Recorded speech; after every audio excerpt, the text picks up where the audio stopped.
ಇದೆ ತಾನೇ, ನಂಗೆ ಗೊತ್ತಿರಲ್ಲ ಬಿಡು. ಬುಡ್ಬುಡ್ಕೆ ಸ್ವಾಮೀಜಿ ಇದಾರೆ, ನಿಂಬೆಹಣ್ಣು ಮಂತ್ರಿಸ್ಬಿಟ್ಟು ನಿಂಗೆ ಎಷ್ಟು ಬೇಕಷ್ಟು ರೊಕ್ಕ ಕೊಡ್ತಾರೆ, ಬಾ ಕೊಡಿಸ್ತೀನ. ನಿಜ ಕೊಡ್ತಾರೆ? ನಿಜ, 20,000 ರೂಪಾಯಿ ಕೇಳಿದ್ರೇನೆ ಕೊಡ್ತಿಲ್ಲ ಕಣೆ ನನಗೆ. ನಿನಗೆ 20,000 ರೂಪಾಯಿ ಕೊಡಿಸ್ತೀನಿ, ಬಾರೆ. ನಿಜ ಹೇಳೆ. ನಿಜ ಬಾ. ನಡಿಯ ಮತ್ತೆ ಹೋಗೋಣ ಮಂತ್ರವಾದ ನಾವೆಲ್ಲ ಬಾರೆ, ನಾನು ಕೊಡಿಸ್ತೀನಿ. An hour later. Swamiji Swamiji ಬಾರೆ. ಸ್ವಾಮೀಜಿ ನಮಸ್ಕಾರ ಸ್ವಾಮಿ. ಕೂತ್ಕೋರಿ. ಏನಮ್ಮ ಸಮಸ್ಯೆ? ಏನು ನಿಮ್ದು ಸಮಸ್ಯೆ? ಸ್ವಾಮೀಜಿ, ರೊಕ್ಕ ಈಕಿಗೆ 2 ರೂಪಾಯಿ ಕೊಡು ಅಂದ್ರೆ ಕೊಟ್ಟಿಲ್ಲ ಅಂತ ಅದಕ್ಕೆ ಇವಳು ಅಳ್ಕೊಂಡು ಕೂತಿದ್ದಾಳೆ. ನೀವೇ ಅದಕ್ಕೆ ಏನಾರ ಪರಿಹಾರ ಮಾಡ್ಕೊಡ್ಬೇಕು. ಏನಮ್ಮ 2 ರೂಪಾಯಿಗೋಸ್ಕರ ಇಷ್ಟೆಲ್ಲ ಕಷ್ಟ ಪಡ್ಬೇಕೇನಮ್ಮ? ನಮ್ಮ ಅಕ್ಕ ನನಗೆ 2 ರೂಪಾಯಿ ಕೊಡು ಸ್ವಾಮಿ, ಚಾಕ್ಲೇಟ್ ತಿನ್ಬೇಕು ಅಂದ್ರೆ ಕೊಡ್ತಾನೆ ಇಲ್ಲ ಸ್ವಾಮಿ. ಕಾಸೇ ಕೊಡ್ತಾ ಇಲ್ಲ 1 ರೂಪಾಯಿ ಖರ್ಚಿಗೆ ಅವಳು. ನಾನು ಇವಾಗ ನಿಮ್ಗೆ ಒಂದು ನಿಂಬೆಹಣ್ಣು ಅನ್ನೋದು ಕೊಡ್ತೇನೆ, ಓಕೆ? ಅದನ್ನ ತಗೊಂಡೋಗಿ ನಿಮ್ಮ ಪರ್ಸಲ್ಲಿ ಮಡ್ಕೊಂಡಿರಿ. ನಿಮ್ಮ ಅಕ್ಕನೇ ಅದ್ರ ಪರ್ಸು ತುಂಬಾ ತಗೊಬಂದು ಆ ಕಾಸು ಮಾಡ್ಕೋತಾರ ನಾನು ನಿಮ್ಗೆ ಮಾಡ್ಕೊಡ್ತೇನೆ, ಓಕೆ? ಕೊಡೋ ಸ್ವಾಮಿ, ಹಂಗ ಪವರ್ಫುಲ್ ಆಗಿ ಮಾಡ್ಕೊಡಿ ಸ್ವಾಮಿ ನೀವು.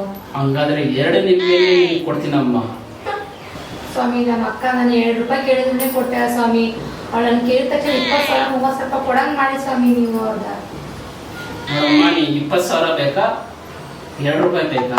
ಸ್ವಾಮಿ, ನನಗೆ 2 ರೂಪಾಯಿ 20,000 ರೂಪಾಯಿ ಬೇಕು ಸ್ವಾಮಿ ನನಗೆ. ಅವಾಗ ನಿನಗೆ 2 ನಿಂಬೆಹಣ್ಣು ಅನ್ನೋದು ಮಂದ್ರಿಸಿ ಕೊಡ್ತೀನಿ. ಒಂದು ಪರ್ಸ್ ಹಾಕು ಮಡ್ಕೊ, ನಾನು ಪರ್ಸ್ ಕೊಡ್ತೀನಿ. ಅದ್ರ ಜೋಪಾನಾಗಿ ನೋಡ್ಕೊ. ಅದರಲ್ಲಿ ನಿಮ್ಮ ಅಕ್ಕನೇ ತಗೊಬಂದು ಕಾಸು ಮಡಕ್ಬೇಕು. 20,000 ಅಲ್ಲ, ಹಂಗಾಗಿಲ್ಲ 1 ಲಕ್ಷ. ಸ್ವಾಮಿ ನಾವು. ಇದೊಂದು ಲಕ್ಷ. ಹಂಗಾಗಿಲ್ಲ ಯಾರು ಅಂದ್ರೆ ಸ್ವಾಮೀಜಿ? ಪವರ್ಫುಲ್ ಸ್ವಾಮೀಜಿ. ಅವ್ರು ಹೇಳಿದಾರೆ ಅಂತ ಕರ್ಕೊಂಡ್ ಬಂದಿದ್ದೀವಿ ಸ್ವಾಮಿ, ನಂಬ್ಕೊಂಡು. ಇದನ್ನೇ ನಂಬು. ಇದು ಆಗೋಷ್ಟು ಒಳಗಡೆ ನೋಡ್ಕೋ. ಇವೆರಡು ನಿಂಬೆಹಣ್ಣು ಬಂದಿರಂತ ಏನ್ ಮಾಡ್ಬೇಕು ಸ್ವಾಮಿ ನಾವು? ಈ ನಿಂಬೆಹಣ್ಣು ಜ್ಯೂಸ್ ಮಾಡ್ಕೊಂಡು ಕುಡಿದು ಬಿಡು. ಸರಿ ಆಯ್ತು, ಕೊಡಿ ಸ್ವಾಮಿ. ಓಂ ಪಟ್ಮಹ, ಓಂ ಬಿಟ್ಮಿಹ, ಓಂ ಜುಟ್ಟುಹ. ಪರ್ಸ ಕೊಡಿ ಸ್ವಾಮಿ. ಹೆಂಗೆ ತಗೊಮ್ಮ, ಈ ಪರ್ಸಲ್ಲಿ ಹಾಕೊಂಡು ಹೋಗಿದ್ದಾನ. ನಿಮ್ಮ ಮಕ್ಕಳಿಗೆ ಕಾಣಬಾರ್ದಂತೆ ಮಾಡ್ಕೊ ಭದ್ರವಾಗಿ. ನಿಮ್ಗೆ 20,000 ಅಲ್ಲ 20 ಲಕ್ಷ ನಮ್ಮ ಅಪ್ಪನ ಬರುತ್ತೆ. ಪರ್ಸಿಗೆ ಹಾಕಿ ಮಾಡಿಕ ಹೋಗ್ಬೇಕಾ ಸ್ವಾಮಿ? ನಮ್ಮ ಪರ್ಸಿಗೆ ಹಾಕಿ ಮಾಡಿಕ ನಿಮ್ ಬಸ್ಗೆ ಮಗ ಹೋಗೋ. ನಡಿಯೇ, ಕೋಪ ಬಂದ್ರೆ ಮತ್ತೆ ಸ್ವಾಮೀಜಿ ಏನಿಲ್ಲ ಸ್ವಾಮಿ, ಸ್ಟ್ರಾಂಗ್ ಆಗ್ಬಿಟ್ಟಿದ್ದಾರೆ. Tomorrow. ಸ್ವಾಮಿ ಹತ್ರ ಕರ್ಕೊಂಡು ಹೋಗಿದ್ದು ದುಡ್ಡು ಬಂದೈತೆ ಏನೋ ಚೆಕ್ ಮಾಡ್ತಾರೆ.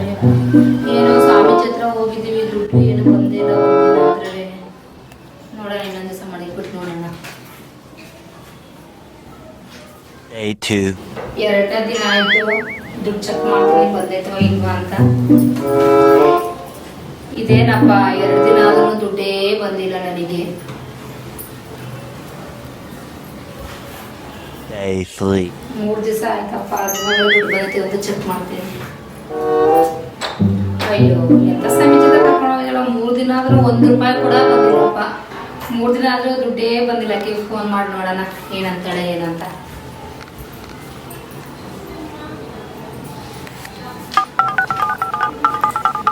ಇರ, ಯಾಕಂಗೆ ಫೋನ್ ಮಾಡ್ತೀನಿ, ದುಡ್ಡು ಯಾಕೋ ಬರ್ತಾನೆ ಇಲ್ಲ. ಎಂತ ಸ್ವಾಮೀಜಿ ಹತ್ರ ಕರ್ಕೊಂಡು ಹೋಗಿದ್ಲೋ ಏನೋ. Hello hello. ಈ ಅಕ್ಕ, ನೀವು ಯಾರೋ ಸ್ವಾಮಿ ಹತ್ರ ಕರ್ಕೊಂಡು ಹೋಗಿದ್ರ, ನಮಗೆ ದುಡ್ಡೇ ಬಂದಿಲ್ಲ. ಹೌದಾ? ಇರೋ, ನಾನು ಬರ್ತೀನಿ. ಎಷ್ಟು ದಿವಸ ಆಯ್ತು ಬನ್ನಿ ಅಕ್ಕದೇ ನೋಡಿ. 3 ದಿನ ಆದ್ರೂ ದುಡ್ಡೇ ಬಂದಿಲ್ಲ ನಮ್ಗ.